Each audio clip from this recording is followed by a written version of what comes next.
Hi, Team Healthy. I sure am glad to see you guys here today. You might notice I'm in my short sleeves today. Last week, I mentioned I had a little cold because we had all this up and down kind of weather, and it was real close to freezing last week.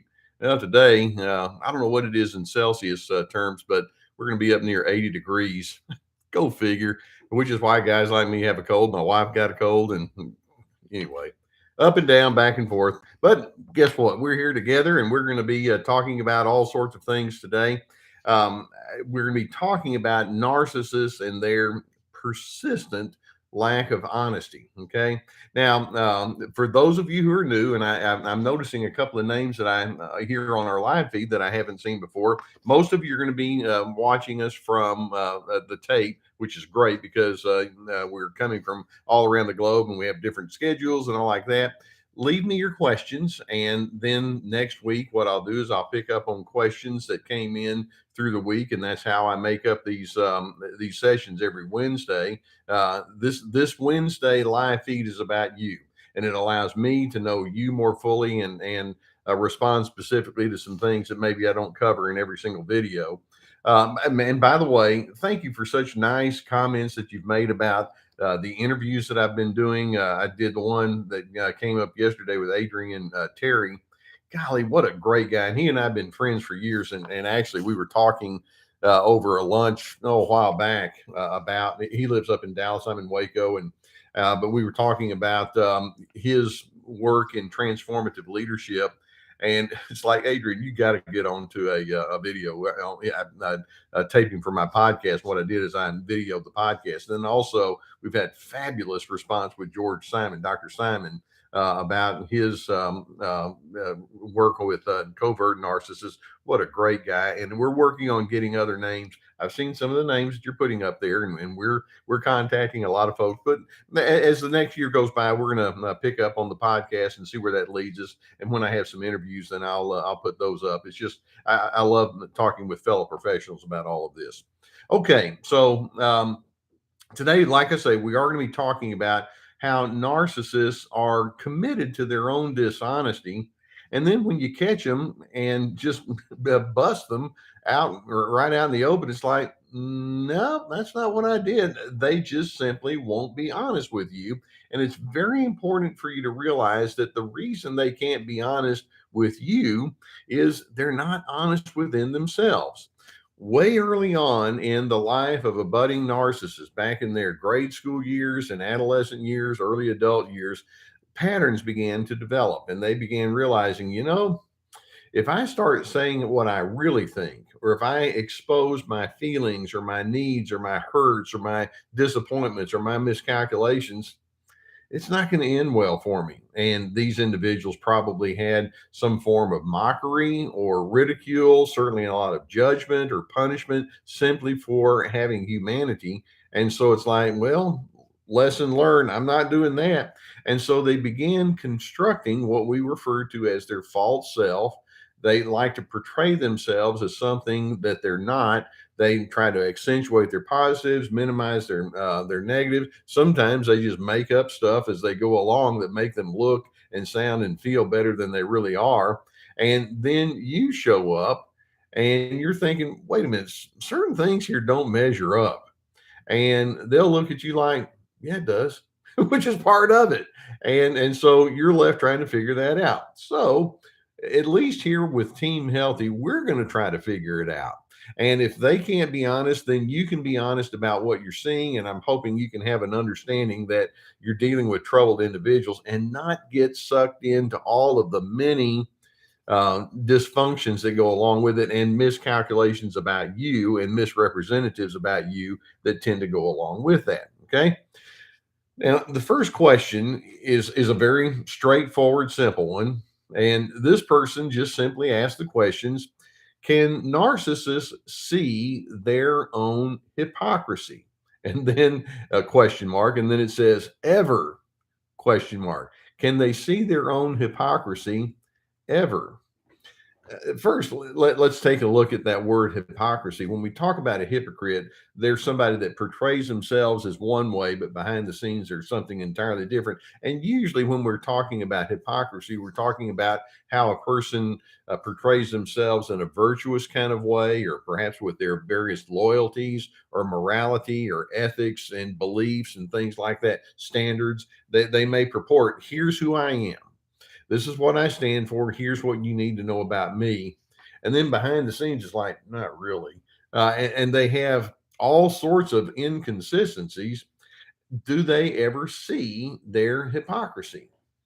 Now, at some level, the answer is yeah, they have to, because they're very selective. And I have a video coming up in 2 or 3 weeks about what I call selective meanness, and I kind of go into that same space. They know what they're doing, which is why I did another video a while back called code switching. They figure out what one group over here, what their norms are, and they'll go with that.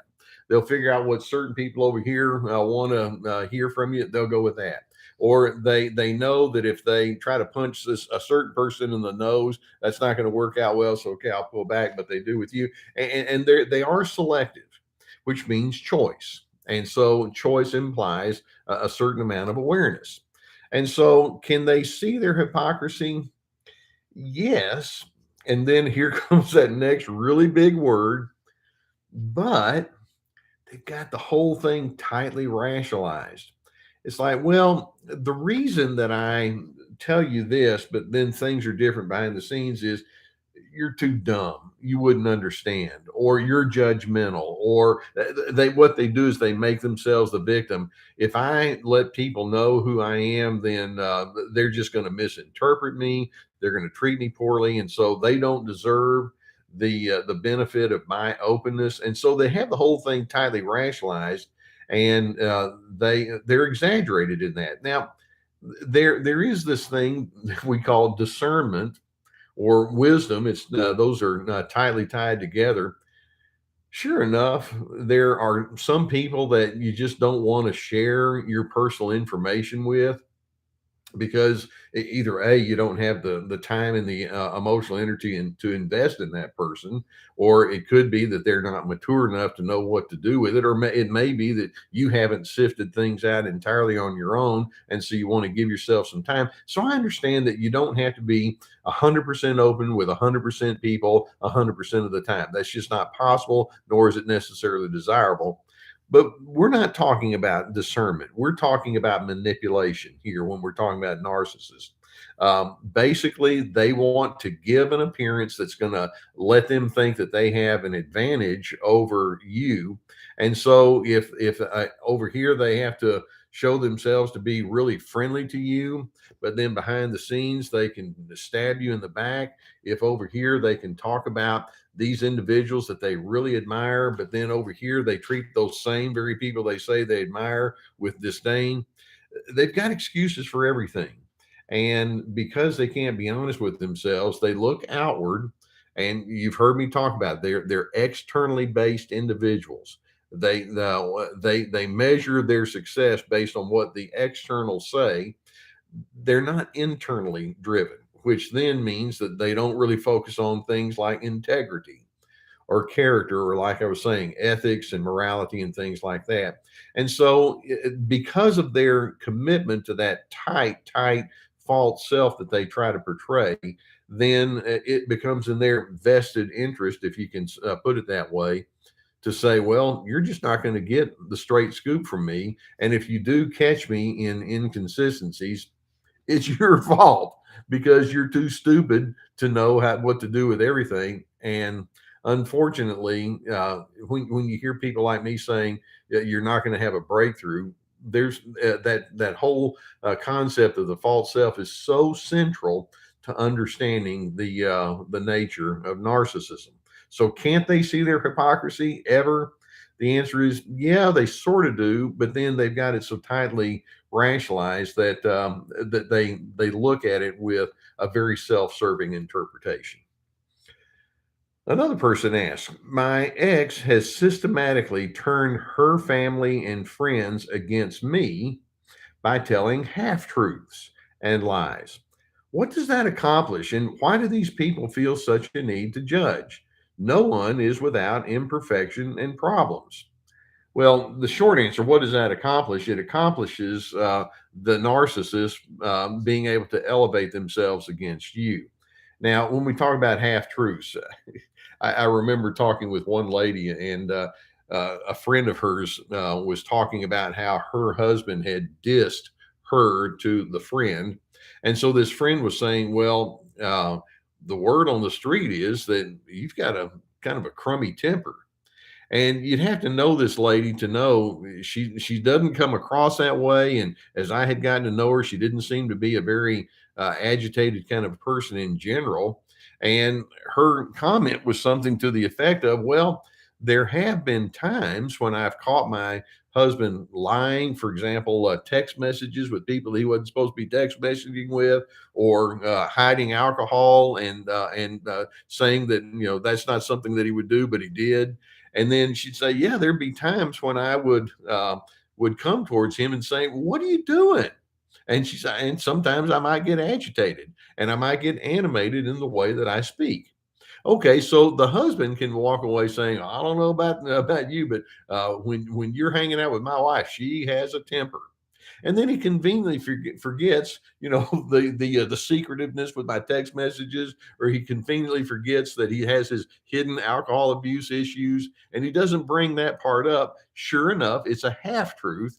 Yes, she does come across in an agitated way, and sometimes the agitation has a reasonable impetus to it. You see how it works? That's part of their dishonesty. They can honestly say, "You argued with me." But then dishonestly, they won't go and say, "Well, and the reason that you were argumentative is I gave you something to be mad about." And so that's the kind of character that you're dealing with. These individuals see truth as a toy to play with. They're highly manipulative. And when you say, why do they feel the need to judge? It goes back to their common game of posturing and one upmanship and superiority. Judgmental people, and narcissists are right at the top of the list of that, have a very short memory. For example, going back to that illustration about the man saying that the wife had a temper, did he ever have his temper? Did he ever have anger issues? Well, of course he did. And when you have passive aggressive stuff like that guy was portraying, that's its own form of anger. But people that tend to point the finger outward tend to have a very selective memory about that kind of thing, because you see, it's not self-serving. When we talk about narcissists being entitled and self-centered, I think that we want to recognize, and it's so intense that it infiltrates their whole being, their whole way of thinking, their whole way of presentation. And so we're not talking about just simple tactics that they use. I mean, yes, it is a tactic, but we're talking about how their character itself and how their integrity itself has been so compromised from years of hiding and being paranoid and not trusting and not being open. And sometimes they may have had good reason way back when to have some of those concerns, but it became so deeply ingrained and so deeply habitual that they now at an adult stage of life are still fixated on their past, and they're unable to move forward. That's what we're dealing with. These are troubled individuals who are still stuck way back then, wondering about, how they're going to be judged by other individuals. And so instead of them saying, well, what I'll do is I'm going to be one of the open and honest people, it's like, no, what I'll do is I'll just be better than everybody else at setting the image and all the rest. And it just turns into a competition in that weird sort of way. Now, another question that a person sends in. This one says, why do narcissists think they're so smart? Now, it's well known that narcissists can have good emotional intelligence. I mean, excuse me, intellectual intelligence, not emotional. And some of these people can be very accomplished. A high percentage of narcissists will figure out how to get into the position of of power and decision making and influence, and they'll go into that place. And I mean, there's so many different ways and professions and positions people can get themselves into. It's like, oh yeah, I'm doing that because that means I get to be the one that calls the shots. And so they may be smart in an intellectual way, and they may be smart in their skill set, but they're not necessarily smart in emotional intelligence. They operate with this inflated ego. Uh, I know some really smart people who will say things like, "Well, for example, I may be really good at math, but going into breaking down literature and things like that, that's not my strong suit." And these people have enough humility that they can do that. Narcissists don't have that humility. They have an inflated ego. And by the way, an inflated ego immediately screams not confident, because confident people can portray themselves in their positives, and they can also discuss their weaknesses, and they can be honest about it. That's humility. And in confidence, you can say, well, I always have room that I can grow. And you find yourself, and those individuals are people that can relate well with other individuals. It becomes part of their empathy. It becomes part of their engaging way of dealing with folks. When they see you struggle with whatever it is that you have, they may think, well, I don't have that particular issue, but I have mine. And so why don't we just approach each other with an understanding that we have a core acceptance that we'd like to offer one another, and we continue to give each other worth. Narcissists don't think that way. It's constantly, they're constantly thinking how they can get an advantage. And so if they see you with a flaw or a weakness, and they think of themselves, well, I'm the smart one in the group, what they'll do is they'll ignore their moments where they're not so smart. And then they'll zero in on your moments where you're not smart. And it's a game to them. It's constantly them looking for ways to one up. And in doing so, they wind up having this false portrayal of them, and they have a false understanding of who you are. It's very um, uh, they tie into certain aspects that are going to go to their benefit, and they don't look at the whole picture because that's not in their advantage to do so. Now, the next question, this is an intriguing one. This person asks another short and direct question. This person says, can a narcissist feel regret? And the answer is yes. I know many of you are thinking no. The answer is yes, but not necessarily regret in a healthy kind of way. For example, let's suppose that a narcissist is trying to claw their way to the top of an organization, or they're trying to have a certain influence with a family member or things like that. And they've thrown all of their efforts and energies into making that happen. And then it doesn't.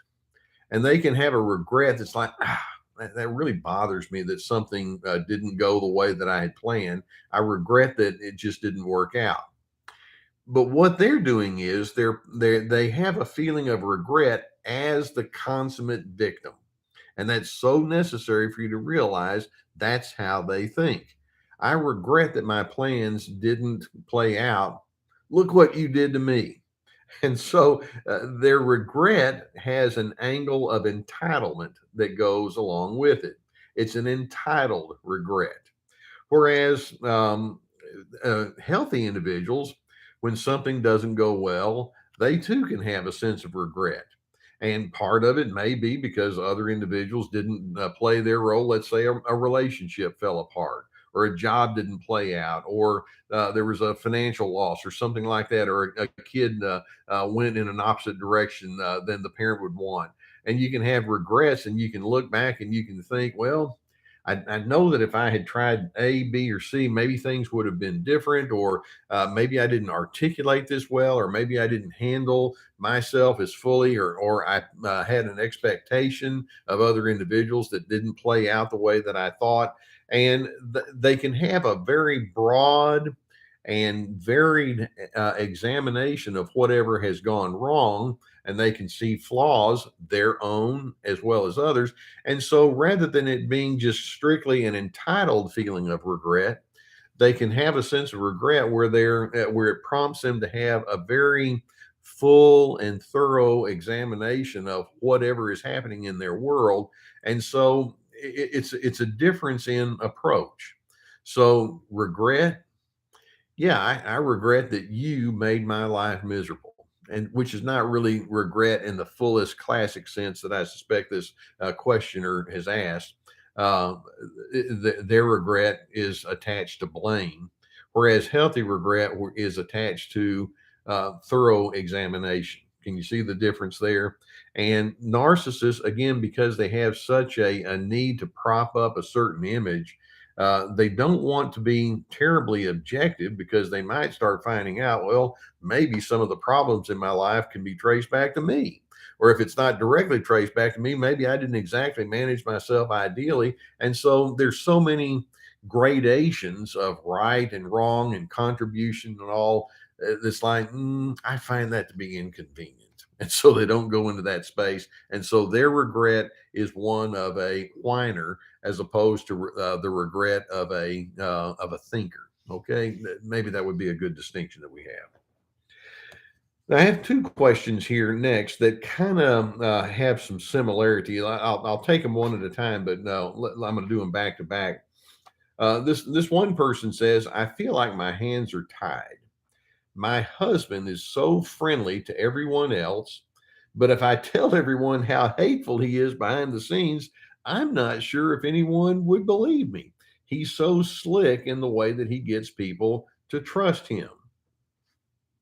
You ever met somebody like that? Not just very recently, I talked about the Machiavellian narcissists.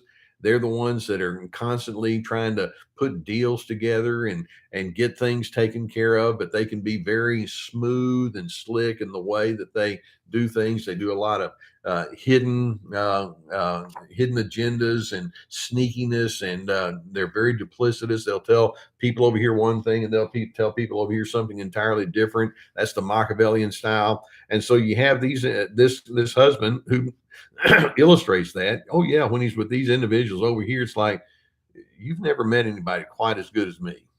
And I've got your back, and I'm with you, and I'm for you. And then when they began talking about his marriage, it's like, well, well, I'll tell you what, I do everything right. Now, of course, they're not quite that blatant. I do everything right, and I'm just saddled with a really difficult person.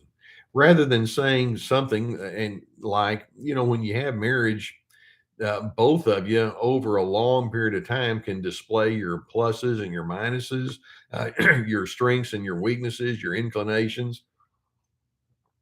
Sometimes it works out well, sometimes it doesn't. Sometimes my mistakes show up, sometimes her mistakes show up, sometimes my positives, her positives there. It's a conglomeration. They don't think like that. They just do not think like that.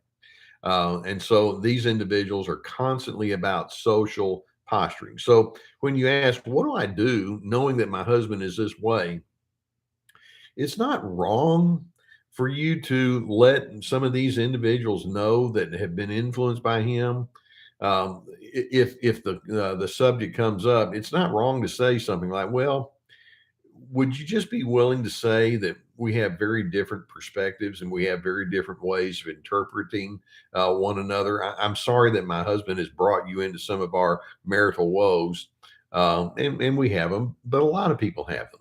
And it's just show yourself to be reasonable. Show yourself to be objective and civil in the way that you deal with it, and you give yourself a bit of a contrast. Most people, not everybody, but most people, when they hear I'm wonderful and my spouse is 100% terrible, most are smart enough to know, well, it tends not to be quite that exaggerated. Now, there are some folks that are really impossible to deal with. And so when a person refuses to say, here are my contributions or these are my struggles, to me, that's a big signal. They're not being honest. They're just being one sided, but that's the way they work. And so be willing to talk. And then if the husband in this case has built a whole group of flying monkeys and enablers and useful idiots and all like that, then it may be that you're just not going to hang with that circle very much. And it's okay for you to have your own separate independent group of people that you can be more honest with. And that's what I would encourage you to do. Now, this next person has something that's a little bit more difficult for, I think it's her. This person says, what counsel might you have for someone who's the only one in a family system to recognize and have educated oneself about, and he's setting boundaries with an extreme narcissist inside the family? All this is complicated by the fact that the narcissist has made you a target, lying to others about you, precisely because you're setting boundaries. It's so difficult. Okay, so this person has, she says, I'm the only one in the entire family system who sees the extreme narcissism of one person. And I can actually think of several illustrations about how that can work.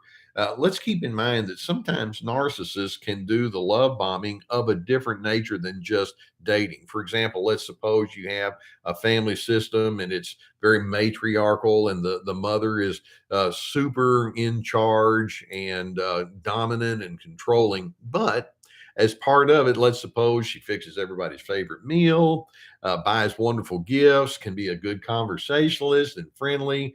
But behind the scenes, there's always an angle, very self centered. And if you're not going to regale her, then you're in deep trouble. And let's suppose that this woman is saying, yeah, I see it. Everybody else is seduced by all of that manipulation and exploitation. What do I do?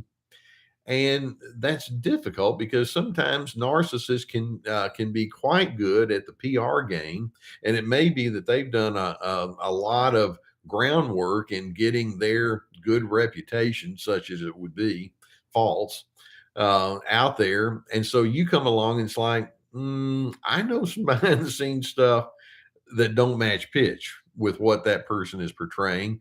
And the others may say, well, all I know is I got a great birthday present, or all I know is she showed up and helped me out with the kids, or whatever it might be. And it's difficult. How do you deal with something like that? And in a case like this, you kind of have to just go with what is there in front of you. If some people just are not predisposed to want to know the truth, your truth, or the truth about that other individual, there they are, and you don't belong, you don't fit into that system. And it may be that you'll have to just remind yourself, well, I guess this is a backwards form of complimenting me. I'm glad I don't fit into that system. Typically, when you have one really dominant narcissist inside a system and then everybody else seems to go along with it, they tend to be the flying monkeys. In other words, they're willing to give up their initiatives to go along with the stronger individual. Those flying monkeys themselves tend to have a lot of narcissistic tendencies too. They vicariously pick up on the strength of that dominant narcissist. And for you to say, I don't like playing that game, I just don't feel right about it, can make you different. But if no one inside that system is willing to examine it very strongly, then you bide your time. Unfortunately, there are just times when you are not going to convince other individuals. It doesn't mean that you don't set your boundaries, establish your consequences of what you will and will not go along with. But let's say they're pontificating about all sorts of opinions that jump in and say, no, you can't do that. And then they all come down on you. It's not wrong to say, I think differently, but to say it in a way that you think, and I'd like to change all of your minds, drop that part. Establish yourself as distinct and take it as a compliment that you're different, but then know your audience. And if they're just determined, I was going to say it differently, but if they're determined to go along with that strong narcissist, uh, find a different group and invest your emotional disclosures with people who do care and know how to deal with you. It's sad. Now we have another one. And I know that we're at a time of year where we're getting into family inconsistencies.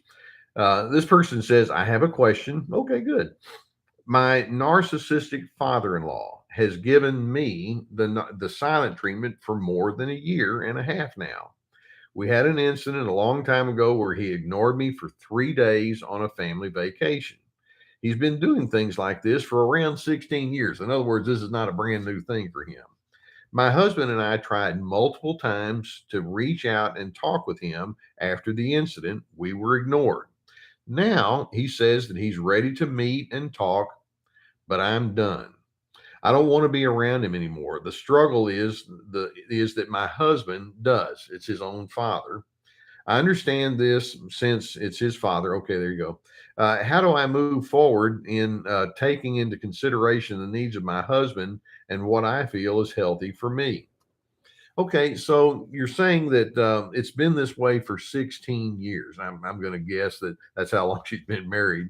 And you had an incident about a year and a half. He went, gave you the silent treatment, all mad, won't talk with you. And now he is saying, well, I'm ready to talk. And I'm thinking, well, if it was one episode that didn't work out well, and now he's saying, my relationship with you is important enough. We need to break this down because I'm so sorry we had that. And there seems to be a sincerity. Then I'd say, well, hear him out. You're thinking though, well, I've been putting up with variations of this for 16 years, and he's consistently this way. This last one was a real doozy, and so it's been this way for a year and a half with him shunning us and giving us the silent treatment. And my husband doesn't want to lose his relationship with his father. Unfortunately, because it's his father and his relationship there, and it sounds like he also has had his fill of some of it, but he's not quite ready yet to let go like you are.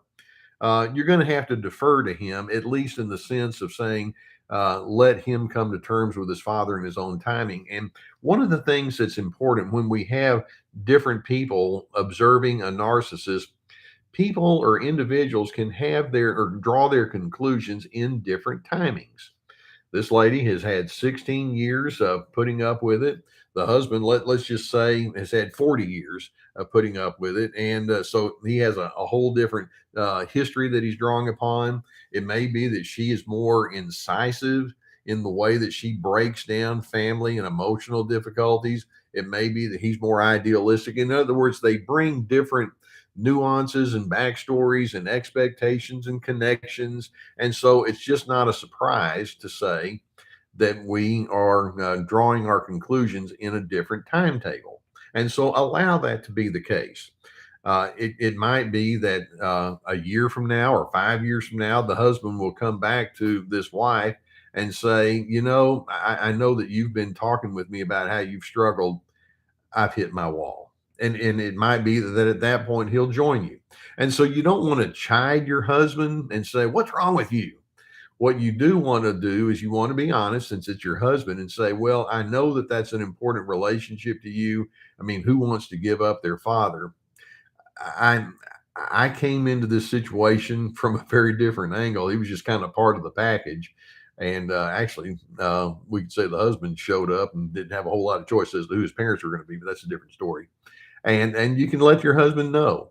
I'm not really wanting to be a part of that conversation. If you'd like to, go right ahead, and I'll support you. But just know that I have some real wariness. I don't really trust, given the history with him. I don't really trust that we're all on the same page. But if you want to hear it out and see how it plays, go right ahead. I'm with you. And so there is that delicacy. And again, this is a great question that illustrates why I talk very consistently about why I tend not to offer one size fits all solutions. There are just certain things that you have to take into consideration. Say, well, just ignore him, cut him out, no contact. Well, that would be great. And sometimes that's what you do. But in cases like this, there are so many other elements at play that we have to take that into account. For example, if they cut the father off, maybe they get along well with a mother or a sister or a grandparent or something like that. And that person would be part of the package, and you have to take that into consideration. But do let your feelings be known. Let it be known that you don't trust that father-in-law as being an open and honest person with decent intentions, but at the same time you do acknowledge the son's desire to have a relationship with his father, and then hopefully have some good debriefing kind of conversations with your husband afterwards. And I'm hoping that your marriage is strong enough where you're able to do something like that. But it's pretty much his call to make. Okay. Oh boy. How about this one? Dr. C, how do you treat a narcissist who thinks that they're perfect and the world is all wrong? They don't have any problems and you're the problem. Well, how do I treat that person? I don't. Um, there would be times, and you know that I'm retired from my counseling practice, but there'd be times when that narcissistic person might come in along with their family member or spouse. And over time, when you've done it as many times as I have, you begin to pick up on it pretty quickly. And they think to themselves, well, I've got it down and I do everything pretty much right. Whenever I have somebody like that, and I'll give them many opportunities. Well, what about your frustrations or your hurts or your disappointments or expectations? How do you deal with that? And when I try to just ask open-ended questions and they just simply cannot and will not give me a straight answer, it's like, well, then the therapy office is not for you. Uh, I, I wouldn't be offended because it's not about me. But I think, why do people show up at a therapist's office and they already have predetermined, I am not going to be honest. I'm not going to tell you who I am. Uh, Again, it's not about me, but I know the answer to the question. They're trying to impress someone, starting with themselves. Well, I went to therapy, didn't work. Right. I'm willing to examine myself. I'm a really insightful person. They like to rationalize that. So how do you treat someone like that? You work with the people that have to deal with them and let them be their self-denying and rationalizing person. And then if you're attached to that individual, then you have to decide, well, where do I draw my boundaries? When do I confront? When do I establish myself as very distinct and say, well, I know that this is important to you, but that's not part of my game plan. This over here is important to me. That's what I'm going to pursue. And you work with the person who does have the insight, with the realization that even if you're married to this person, it doesn't mean that you have to filter your entire way of life through somebody who just won't be honest. I mean, they try to present themselves as flawless and perfect. Come on. I mean, I like to think that I'm growing and that I try to do things the right way. But if someone comes along and says, well, I noticed that you didn't handle this correctly, or you made a miscalculation there, then it's not a bad thing to say, you got me on that. True. Yep. And the strange thing is, when you can admit your imperfection, that's when you show your strength, if you manage it well. And it's your way of saying, I want to take that under great consideration, do a lot of soul searching based on what you're telling me. Thank you for bringing it out. And you can have that back and forth kind of discussion about your own humanity, your shared humanity. Narcissists won't do that. Again, we go back to that term, false self, alternate reality. They have the need to present themselves in ways that make them look good. And truth, it's expedient. They'll just do whatever you want. It's exasperating when you're somebody that says, well, all I'm trying to do is just bring common sense to the equation. And the narcissist says, good, you do that. And then I'm going to bring my self-serving agenda. And, that's where they're coming from. That's their starting place. Okay. Now this next one, and this is another nuanced kind of question. This person asked, do you find it unusual or uncommon to find situations where people who have experienced narcissistic abuse are aware of narcissistic behavior, but they still have some inclination of care for that perpetrator? Okay, interesting question. I've gone no contact with this narcissist for some time now, but I have great difficulty reaching total indifference. I was just curious if anyone else ever deals with this. Well, the reason I say this is nuanced, it's one thing to say, well, I was really disappointed by a person and it didn't work out, and it didn't work out because of colossal reasons. And so here we are, we're not engaging with each other anymore. But from time to time, I still have some pangs of hurt or disillusionment or disappointment, and I still hope they're okay. What that tells me is I use my term non binary. You're a non binary person.